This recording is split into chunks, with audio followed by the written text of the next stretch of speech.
Well, let's get more on the breaking news this morning that Sainsburys is reportedly preparing to announce more than 3,000 job losses. A large number of roles are understood to be going from its subsidiary Argos, which it took over in 2016. To talk about this, we're joined by the retail analyst Kate Hardcastle. Morning to you, Kate. Hi, good morning. Why are they getting rid of so many staff? Well, I think we need to understand that the grocery businesses generally have seemed to be doing quite well in terms of the lockdowns and the fact that we're eating in more and that we're reliant on the supermarkets to keep our homes and our cupboards furnished.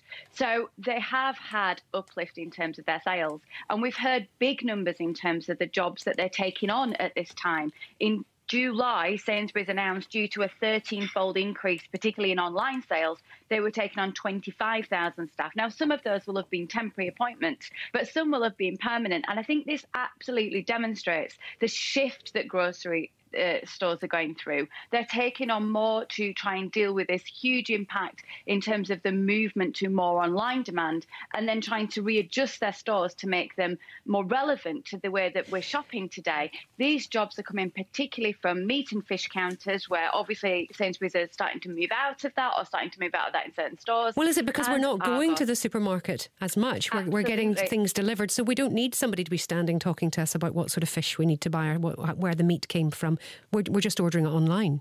Absolutely, and we're not dwelling in stores as well. You know, the meat, the fish, the bakery counters are all part of the retail theatre within stores, and we're much more efficient these days in terms of how we're shopping. And what we're hearing about Argos is Argos has had a huge boost because of lockdown. They were selling the home office equipment, they were selling the desk for the computers, they were selling the jigsaws for the kids. So they've had a better sales result than anticipated. But again, it's very much more an online and delivery business than us going into the stores and waiting a long time to place an order.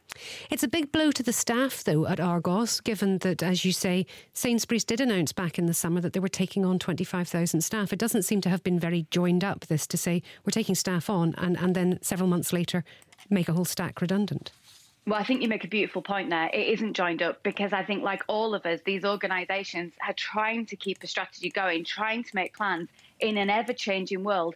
And what's happening in the meantime is other retail trends are just coming in anyway. This move to online is so significant. Our high streets are going to change completely by the time that they're reopened to a normal extent. They're going to look very different. So this is big evolutionary change in retail happening at the same time, pushed on by the urgency created by COVID. Now, what we know is every job loss has an impact. Every job loss means challenges for a family. And we've heard many more brands within retail making job cuts this week where they aren't taking on extra staff, particularly the likes, for instance, of John Lewis. So yeah, what is happening at John Lewis? Remind us there.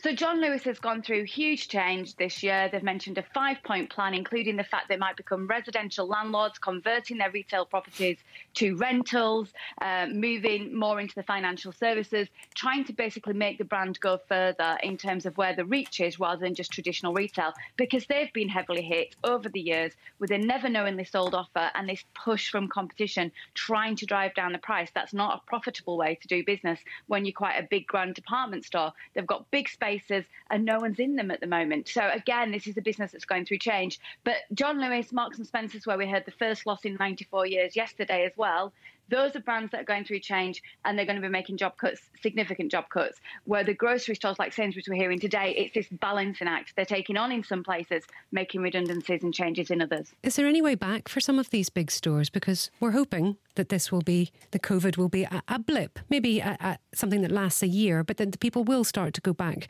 to life as usual. COVID is a blip, but what it's doing is it's just enhancing, it's making much faster the change within retail that we were seeing. So it's not a case of going back. They have to go forwards, and they know that. And that's why the next few months will be full of announcements like this.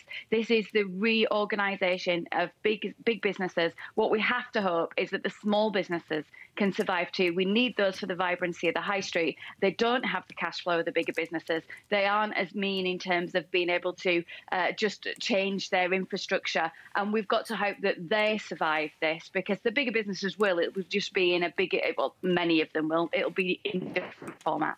Kate, good to talk to you again this morning. Kate Hardcastle there, the retail analyst. Let's hope some of the smaller shops do survive, because I like shopping in person as opposed to online.